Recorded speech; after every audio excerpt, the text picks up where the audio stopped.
Welcome to Cocoa Club. Cocoa Club is a radio program put on by the Hotchkiss Library of Sharon and Robin Hood Radio. Tune in to WHDD 91.9 each Sunday at 9:45 and join me, Mrs. Sam, for a short story, a poem, some cocoa, and a sweet dessert. This is a 4-week series. The recipe for each dessert will be posted on the library's Facebook the week before, so we can all try our hand in baking something new, and enjoy it as a family while we listen to a story. I will ask questions at the end of Cocoa Club to help every listener engage with each other about the story's meaning and what they liked about it. Please join us on social media to post photos of how your recipe turned out or tell us what you thought about the story at facebook.com/Hotchkiss Library. This week we made apple blossom tarts and will be reading Master Willie by Mrs. W.K. Clifford. Lucy Clifford, better known as Mrs. W.K. Clifford, was an English novelist, playwright, and journalist in the 1870s. Master Willie by Mrs. W.K. Clifford. There once was a little boy called Willie. I never knew his other name, and as he lived far off behind the mountain, we cannot go to inquire. He had fair hair and blue eyes, and there was something in his face that, when you looked at him, made you feel quite happy and rested, and think of all the things you meant to do by and by, when you were wiser and stronger. He lived all alone with a tall aunt, who was very rich, in the big house at the end of the village. Every morning he went down the street with his little goat under his arm, and the village folk looked after him and said, "There goes Master Willie." The tall aunt had a very long neck. On top of it was her head. On top of her head she wore a white cap. Willie used often to look up at her and think that the cap was like snow upon the mountain. She was very fond of Willie, but she had lived a great many years, and was always sitting still to think them over, and she had forgotten all the games she used to know, all the stories she had read when she was little, and when Willie would ask her about them, would say, "No, dear, no, I cannot remember. Go to the woods and play." Sometimes she would take his face between her two hands and look at him well, while Willie felt quite sure that she was not thinking of him, but of someone else he did not know, and then she would kiss him and turn away quickly, saying, "Go to the woods, dear, it's no good staying with an old woman." Then he, knowing that she wanted to be alone, would pick up his goat and hurry away. He had had a dear little sister called Apple Blossom, but a strange thing had happened to her. One day she overwound her very big doll that talked and walked, and the consequence was quite terrible. No sooner was the winding-up key out of the doll's side than it blinked its eyes, talked very fast, made faces, and took Apple Blossom by the hand, saying, "I'm not your doll any longer, but you are my little girl," and led her right away. No one could tell whither, and no one was able to follow. The tall aunt and Willie only knew that she had gone to be the doll's little girl in some strange place, where dolls were stronger and more important than human beings. After Apple Blossom had left him, Willie had only his goat to play with. It was a poor little thing with no horns, no tail, and hardly any hair, but still he loved it dearly, and put it under his arm every morning while he went along the street. "It's only made of painted wood and a little hair, Master Willie," said the blacksmith's wife one day. "Why should you care for it? It's not even alive." "But if it were alive, anyone could love it." "And living hands made it," said the miller's wife. "I wonder what strange hands they were. Take care of it for the sake of them, little master." "Yes, dame, I will," he answered gratefully, and went on his way, thinking of the hands, wondering what tasks had been set to them to do since they fashioned the little goat. He stayed all day in the woods, helping the children gather nuts and blackberries. In the afternoon he watched them go home with their aprons full. He looked after them longingly as they went on their way singing. If he had had a father and mother or brothers and sisters, to whom he could have carried home nuts and blackberries, how merry he would have been. Sometimes he told the children how happy they were to live in a cottage, with the door open all day, and the sweet breeze blowing in, and the cocks and hens strutting about outside, and the pigs grunting in the sties at the end of the garden, to see the mothers scrubbing and washing, to know that the father was working in the fields, and to run about and help and play and be cuffed and kissed just as it happened. Then they would answer, "But you have the tall lady for your aunt, and the big house to live in, and the grand carriage to drive in, while we are poor, and sometimes have little to eat and drink. Mother often tells us how fine it must be to be you." "But the food that you eat is sweet because you are very hungry," he answered them, "and no one sorrows in your house. As for the grand carriage, it is better to have a carriage if your heart is heavy, but when it is light, you can run swiftly on your own 2 legs. Ah, poor Willie, how lonely he was, and yet the tall aunt loved him dearly. On hot, drowsy days, he had many a good sleep with his head resting against her high, thin shoulders, her arms about him.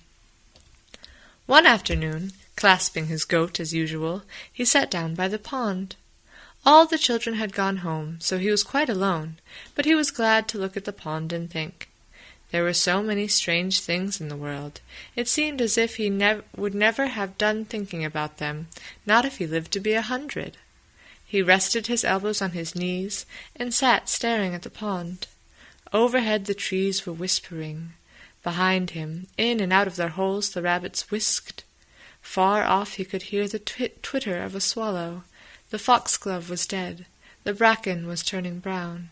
The cones from their fir trees were lying on the ground. As he watched, a strange thing happened. Slowly and slowly, the pond lengthened out and out, stretching away and away until it became a river, a long river that went on, right down the woods, past the great black firs, past the little cottage that was a ruin and only lived in now and then by a stray gypsy or a tired tramp, past the setting sun, till it dipped into space beyond. Then many little boats came sailing towards Willie, and one stopped quite close to where he sat, just as if it were waiting for him. He looked at it well. It had a snow-white sail and a little man with a drawn sword for a figurehead. A voice that seemed to come from nowhere asked, "Are you ready, Willie?" Just as if he understood, he answered back, "Not yet, not quite, but I shall be soon. I should like to wait a little longer." "No, no, come now, dear child, they are all waiting for you." So he got up and stepped into the boat, and it put out before he even had time to sit down. He looked at the rushes as the boat cut its way through them. He saw the hearts of the lilies as they lay spread open on their great wide leaves. He went on and on beneath the crimson sky toward the setting sun, until he slipped into space with the river. He saw land at last, far on ahead, and as he drew near it he understood whither the boat was bound. All along the shore there were hundreds and hundreds of dolls, crowding down to the water's edge, looking as if they expected him. They stared at him with their shining round eyes, but he just clasped his little goat tighter and tighter, and sailed on nearer and nearer to the land. The dolls did not move. They stood still, smiling at him with their painted lips.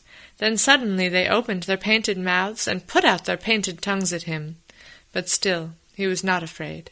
He clasped the goat yet a little closer, and called out, "Apple Blossom, I am waiting. Are you here?"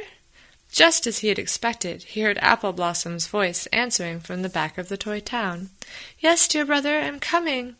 So he drew close to the shore and waited for her. He saw her a long way off and waved his hand. "I have come to fetch you," he said.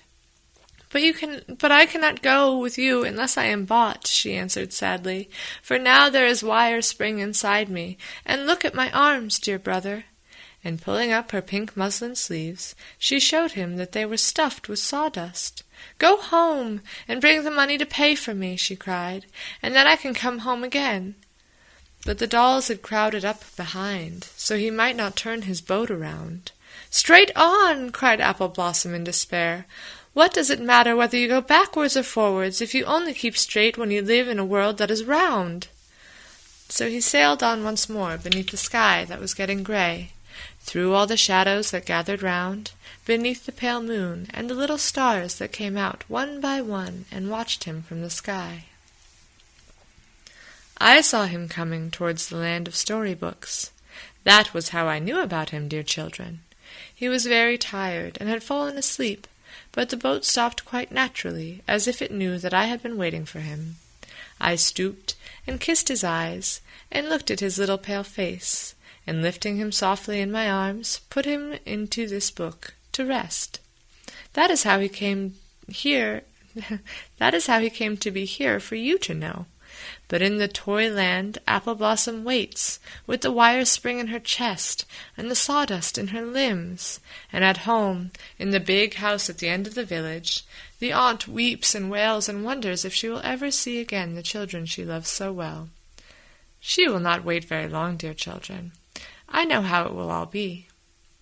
When it is quite dark tonight, and she is sitting in the leather chair with the high back, her head on one side, her poor long neck aching, quite suddenly she will hear two voices shouting for joy. She will start up and listen, wondering how long she had been sleeping, and then will call out, "Oh, my darlings, is it you?" And they will answer back, "Yes, it is us, we have come, we have come." And before her will stand Willie and Apple Blossom, for the big doll will have run down, and the wire spring and sawdust will have vanished, and Apple Blossom will be the doll's little girl no more. Then the tall aunt will look at them both and kiss them, and she will kiss the poor little goat too, wondering if it is possible to buy him a new tail. But though she will say little, her heart will sing for joy. Ah, children, there is no song that is sung by bird or bee, or that ever burst forth from the happiest lips that is half so sweet as the song we sometimes sing in our hearts, a song that is learnt by love, and sang only to those who love us. The end. So before we get to the discussion questions, I'm going to read you a short poem that is also by Mrs. W.K. Clifford. I found it quite enjoyable. I hope you do too. It's called My Little Brother. My baby brother's fat as any boy can be, and he is just the sweetest duck that you ever did see. I count the dimples in his hands 12 times a day, and often wonder when he coos what he would like to say. I comb the down upon his head, he hasn't any hair. It must be cold without, and yet he never seems to care. It is so nice to see him kick, he has such pretty feet. I think if we might eat him up, he would be quite a treat. So, these are the end of the show questions. Thank you for listening to Cocoa Club this morning. Remember, there are no right or wrong answers. Just use these questions to talk about how you experience the story and what you think about it. The first question is, what do you think Willie had that the other characters in the story did not? And the second question is, what do you think happened to Apple Blossom? I hope that your tarts turned out lovely. Please join us on social media to continue the conversation about the book. And thanks for joining me for Cocoa Club, everybody, and I'll talk to you next week. The Cocoa Club is a 4-week radio story series brought to you by the Hotchkiss Library of Sharon and Robin Hood Radio. The recipe for each dessert we're going to try baking is posted a week before, so we can all try it out and enjoy it as a family when we listen to the story. Please continue the conversation online by posting your thoughts on the story and pictures of your baked creations. The music that you hear playing is by Steffi Queen on Free Sound.